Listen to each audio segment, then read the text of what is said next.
Hello दोस्तों, welcome back to my YouTube channel. दोस्तों आज हम लोग सीखने वाले हैं अभाज्य गुणनखंड एचसीएफ एलसीएम यानी कि मसपा और लसपा। अगर आपको अभाज्य गुणनखंड मसपा लसपा में डाउट होता है तो आज के बाद आपको डाउट नहीं होगा। बस आपको क्या करना है, वीडियो के अंत तक बने रहना है। तो चलिए बिना देरी किए हुए वीडियो को करते हैं शुरू। तो दोस्तों सबसे पहले बात आती है अभाज्य गुणनखंड की, तो वो देख लेते हैं अभाज्य गुणनखंड कैसे करते हैं। सबसे पहले दोस्तों मान लीजिए हमारा 405 है, इसका हमें निकालना है अभाज्य गुणनखंड। तो हम लोग पहले देखेंगे लास्ट वाला, ये हमारा क्या है, ये हमारा है ऑड नंबर यानी कि विषम संख्या। उसमें भी क्या है, 5 है। तो हमारा सबसे छोटी जो संख्या है जिसमें आखिर में 5 रहता है वो या तो 3 से कटता है या तो 5 से कटता है। तो पहले ट्राई करके देख लेते हैं 3 से। तो 3 से अगर हम ले जाते हैं तो 3 एकने 3, 3 तिरिके 9, 3 पच्चे 15। 3 एकने 3, 3 तिरिके 9, फिर ये हो जाएगा 10। तो 3 तिरिक 9, 3 5 15। अगर आपको ये समझ में नहीं आ रहा है कि ये कैसे होता है तो मैं थोड़ा सा भाग विधि से करके बता देता हूँ। तो यहाँ पे 405 को अगर हम लोग भाग देते हैं तो 3 एकने 3 और एक आया, 3 तिरिके 9, फिर एक आया, फिर 5 उतारेंगे यानी 3 5 15। तो इस तरह करके कुछ होता है। और दोस्तों अगर आपको और भी पता करना है कि हमारा ये जो गुणनखंड निकल रहा है ये सही है कि नहीं, तो आप सिंपल सा इसका और इसका गुणा करके देख सकते हैं। अगर इसके बराबर आ रहा है तो आपका गुणनखंड जो है सही जा रहा है। और गुणनखंड में अभाज्य गुणनखंड जो लेंगे सबसे मिनिमम लेते हैं, सबसे छोटी संख्या लेते हैं जिससे वो कट जाए। ऐसा नहीं कि अभी यहाँ पर मैंने 3 से काटा है, 5 से भी ये कट सकता था, लेकिन इसको छोटे से छोटे संख्या से काटना है यानी 3 से काटना है, 5 से नहीं अभी काटना है। और दोस्तों जो मैं गुणा करके बता रहा था वो ऐसे है कि 3 5 15 के 5, 3 तिरिक के 9, 1 10 के 0, 3 एकने 3, 1 4। यानी हमारा जो गुणनखंड हो रहा है, जो हम लोग काट रहे हैं वो सही जा रहा है। फिर हम लोग देखेंगे 3 से कटता है कि नहीं। तो 3 चौक को 12, एक बचेगा, 3 पच्चे 15। अब दोस्तों इसको अगर हम लोग काटते हैं 3 एकने 3, 3 पच्चे 15, तो हमारा ये अभी भी 3 से कट जाएगा। 3 एकने 3, 3 पच्चे 15। फिर 3 से काटेंगे, 3 पच्चे 15, फिर 5 एकने 5। तो इस तरह ये जो हमारे आ रहे हैं ये सब क्या हो गए, अभाज्य गुणनखंड। अगर मैं 405 का देखूं तो हमारा अभाज्य गुणनखंड 3 गुणे 3 गुणे 3, 1 2 3 4 और गुणे 5 है। ठीक है सर। उसके बाद हम लोग देखेंगे 25 20 का।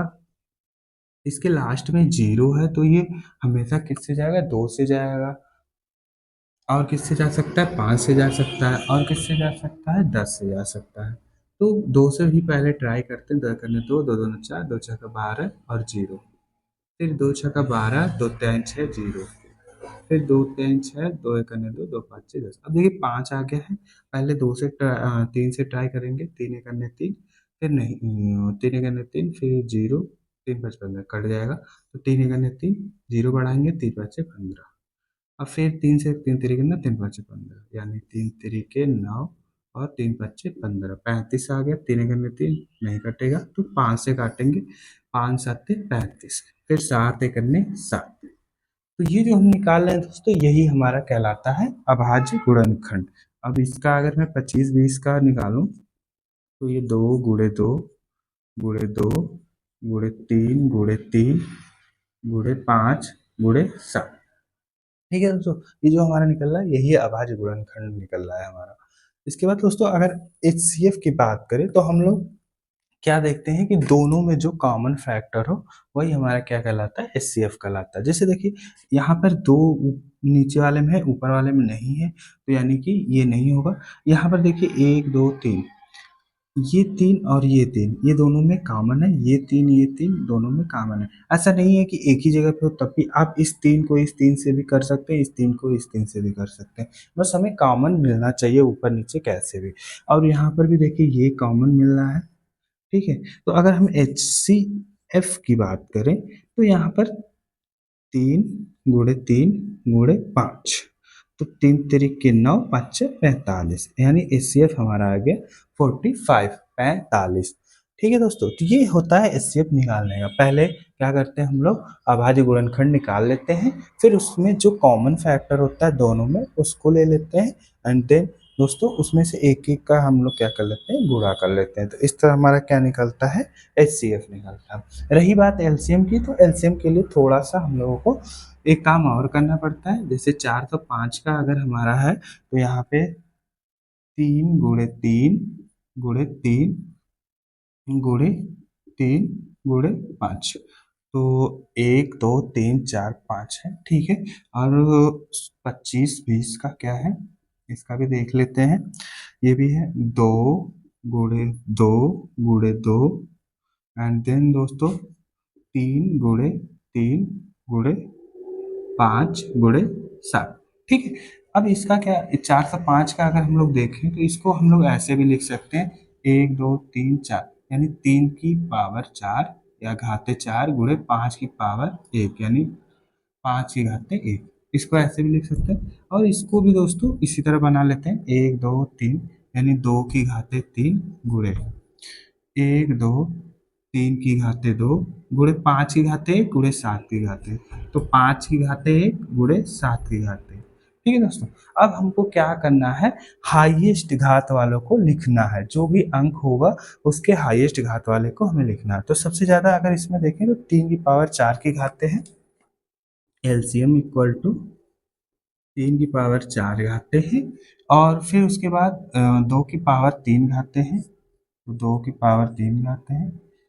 और देखो दोस्तों 3 की पावर 4 और 3 की पावर 2, तो इन दोनों में से हाईएस्ट कौन था, 3 की पावर 4, इसलिए 3 की पावर 4 ही रहेगा, ठीक है। यहाँ 3 की पावर 2 लिखने की कोई ज़रूरत नहीं है, क्योंकि ये इसमें ही कॉमन फैक्टर में आ जाएगा, ठीक है।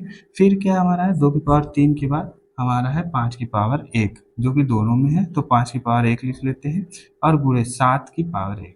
तो इस तरह करके हम लोग लिखते हैं। हमारा कोई भी नंबर छूटना नहीं चाहिए, ये भी देखते हैं। और क्या देखते हैं, हमेशा हम दोनों में से किसको चूज करते हैं, जिसका सबसे ज्यादा क्या हो, घात की संख्या हो, यानी हाईएस्ट घात हो। तो जैसे यहाँ पर 3 की पावर 4 थी तो हमने 3 की पावर 4 लिया, यहाँ 3 की पावर 2 थी तो इनमें से हमने किसको लिया था, 3 की पावर 4, और फिर 2 की पावर 3, फिर 5 पावर। फिर इसको क्या कर लेते हैं दोस्तों, 3 3 तिरी 9, 9 तिरी 27, 51, जो भी होगा। तो ये 3 × 3 इसका प्रसार कर लेते हैं। फिर ये 2 दूना 4 दूना 8, यानी यहाँ पर भी प्रसार कर लेते हैं, और 5 × 7। अब दोस्तों जो भी ये हमारा आएगा, यही हमारा क्या निकल के आएगा, एलसीएम निकल के आएगा। थोड़ा सा आप लोग गुणा वगैरह कर लीजिएगा, जो भी आएगा यही हमारा क्या आ जाएगा, एलसीएम आ जाएगा। फिर से एक बार देख लेते हैं, अभाज्य गुणनखंड निकालने के लिए हम लोगों को क्या करना होता है। पहले हम लोग सबको काटते हैं, और अगर आपको समझ में नहीं आ रहा है तो आप ऐसे देख सकते हैं कि कैसे हम लोग काटते हैं, भाग देते हैं। और अगर आप लोगों को चेक करना हो तो सिंपल सा, इस जिससे आप लोग काट रहे हैं उसका क्या कर दीजिए, जिसमें जा रही है उससे में गुणा कर दीजिए। जैसे 3 × 5 = 15 के 5, 3 3 के 9, 1 10 के 0, 3 1 3, तो यानी आपने सही काटा है। और काटते समय ये भी ध्यान दीजिए कि सबसे छोटी संख्या से काटते हैं, यानी मिनिमम से काटते हैं। और जिसके लास्ट में 5 होता है वो अक्सर 3 या 5 से कटता है, जिसके लास्ट में 0 होता है वो 2 से कटता है, और किससे कटता है, 5 से कटता है, और 10 से कटता है। बाकी दोस्तों एक चीज़ और नोट्स करिएगा कि अगर मान लीजिए 1 2 8 है, यानी जिसके अंत में सम संख्या है वो हमेशा सम संख्या से ही कटेगा। यहाँ पर आपको 3 5 7 इससे काटने की कोई ज़रूरत नहीं है। जिसके लास्ट में क्या होगा, सम संख्या होगा, वो हमेशा सम संख्या से ही कटेगा।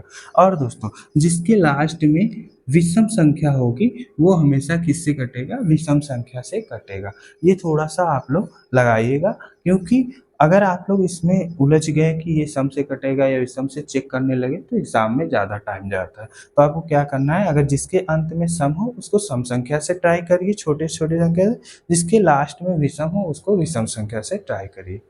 आई होप दोस्तों अभाज्य गुणनखंड एलसीएम और एचसीएम में आपको कोई डाउट नहीं रह गया होगा। फिर भी डाउट रह जाता है तो कमेंट करिएगा। मिलते हैं नेक्स्ट वीडियो में, तब तक के लिए नमस्कार, जय हिंद, जय भारत।